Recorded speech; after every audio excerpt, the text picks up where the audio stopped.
Self-discipline is the center of all material success. You cannot win the war against the world if you can't win the war against your own mind. I love this one.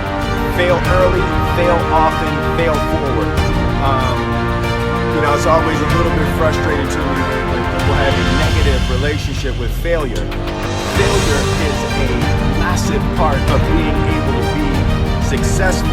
You have to get comfortable with failure. You have to actually seek failure. Failure is where all of the lessons are. When you go to the gym and you work out, you're actually seeking failure. You want to take your muscles to the point where you get to failure, because that's where the adaptation is. That's where growth is. Successful people fail a lot. They fail a whole lot more than they succeed, but they extract the lessons from the failure and they use that energy and they use the wisdom to come around to the next phase of success. You gotta take a shot. You have to live at the edge of your capabilities. You gotta live where you're almost certain you're gonna fail. That's the reason for practice. Practice is controlled failure. You're getting to your limit, getting to your limit, getting to your limit. You can't lift that, you can't do that, until you get to the point that all of a sudden your body makes the adjustment and then you can do it.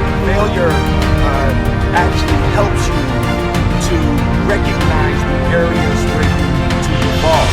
So fail early, fail often, fail forward. I want to be an actor, man. I want to be an actor just like you.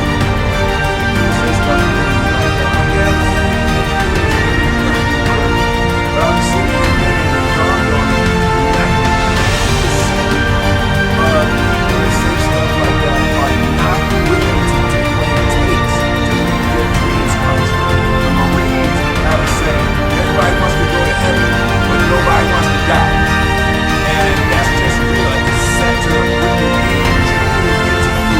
the self-discipline. Something as simple as food and eating. It's not about your body as much as it is about your mind. It's getting command of your mind to be able to choose actions that are in your own best interest. Every day we are choosing shit that's not in our own best interest. Right? So if the world is attacking you, the world wants to fight you, the world's trying to hold you down, you will kick yourself in the balls, then you will stop yourself from getting what you dream. Self-discipline is the center of all material success. You cannot win the war against the world if you can't win the war against your own mind. The only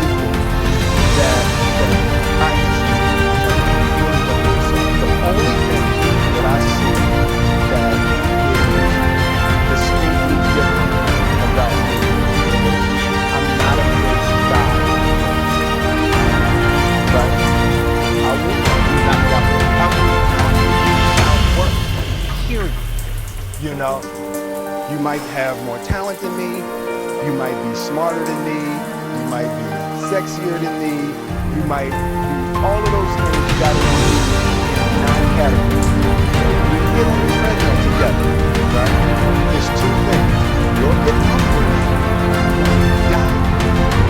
It's really that simple, right? So, let's go back to the question about what people talk about. Who's going to be watching? I'm going to get that. Right? Because you're not going outward. It's such a simple, basic concept. It's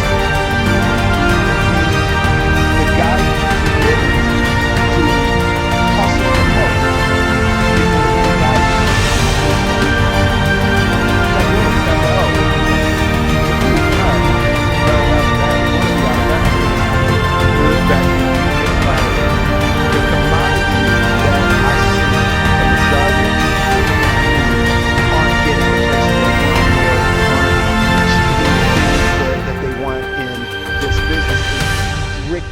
Based on hustle. It's strictly based on being outworked. It's strictly based on missing crucial opportunities.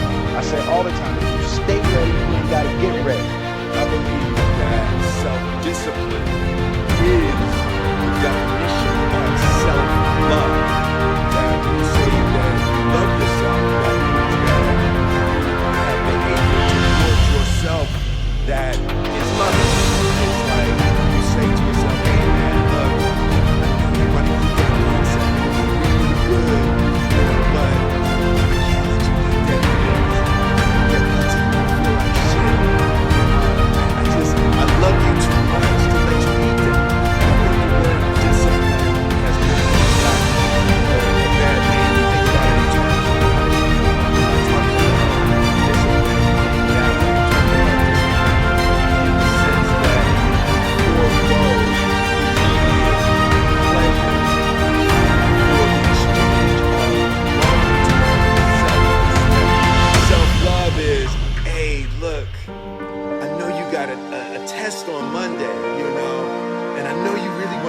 psychologically, the advantage that gives me over a lot of people that have been in competition in certain situations is it's difficult to take the first step.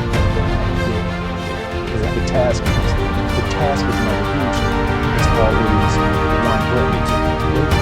It's not this wonderful, esoteric, elusive, godlike feature that special among us, whatever it takes.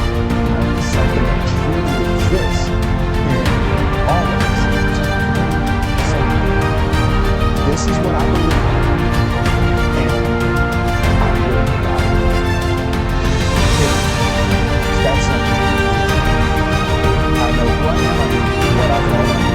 That's all I do. So from there, you do what you do.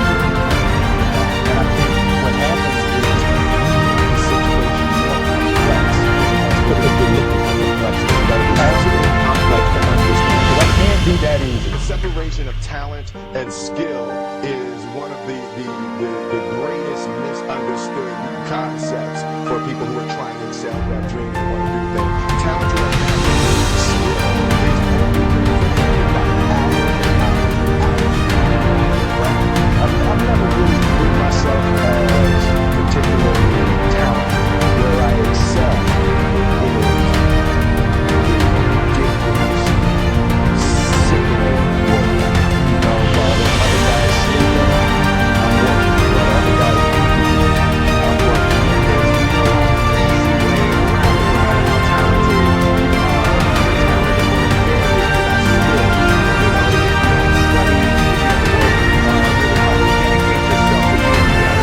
if you If there was one concept that I would suggest people to take a daily conversation with, it's fear. The problem with fear is that it's lies, right? So fear tells you, hey, you know, if you say that to that girl, she's gonna know she has you. You know, and she'll never really be attracted to you if she knows how much you attracted to her. Don't say that, no. How we get her is when she walks by, ignore her. You know, it's like, fear tells you dumb shit like that, right? You know, so, yeah, for me, the daily confrontation with fear has become a real practice for me since about three years ago. I went skydiving in Dubai, right? And skydiving is a really interesting confront with fear, right? So everything's normal. So you fly and you go up, you go up, you go up, you go up to 14,000 feet, and you notice there's a light, red, and it's yellow and green, right? So right now the light's red. So when you start thinking, at some point the light's going to go green if you don't know what's going to happen, right? And you wait and it goes yellow, and the light goes green, and somebody opens the door, and in that moment you realize you've never been in a freaking airplane with the door open. Right? Terror, terror, terror, terror, right? So you go, and then, you know, if you were smart, you sat in the back, so you don't go first, right? And then people start falling out of the airplane. And you go, and the guy walks you up to the end of the thing, and you're standing, and your toes are on the edge, and you're looking out down to death. And they say, on three. And they say, 1, 2. And he pushes you on 2 because people grab on 3, right? And you go, and you fall out of the airplane, and in 1 second, you realize that this is the most blissful experience of your life, your mind, right? It doesn't feel like hell, right? It's like it's actually a kind of held a little bit by the wind, and then you start falling, there's zero fear. You realize that the point of maximum danger is the point of minimum fear. It's bliss. It's bliss. And you're flying, right? And you're doing that. And then 20 seconds, 25 seconds, 40 seconds, and you have enough time to just kind of be like, oh, shit, that's that building. I like that one. Oh, you can see the ocean. Right? You start doing all of that. And the lesson for me was, why were you scared in your bed the night before? What do you need that fear for? Just don't go. Why are you scared in your bed 16 hours before you jump? Why are you scared in the car? Why could you not enjoy breakfast? What did you need that? The fear is fear of what? You're nowhere even near the airplane. Everything up to the stepping out, there's actually no reason to be scared. It only just ruins your day. You don't have to jump. And then in that moment, all of a sudden, where you should be terrified is the most blissful experience of your life. And God placed the best things in life on the other side of terror. On the other side of your maximum fear are all of the best things in life.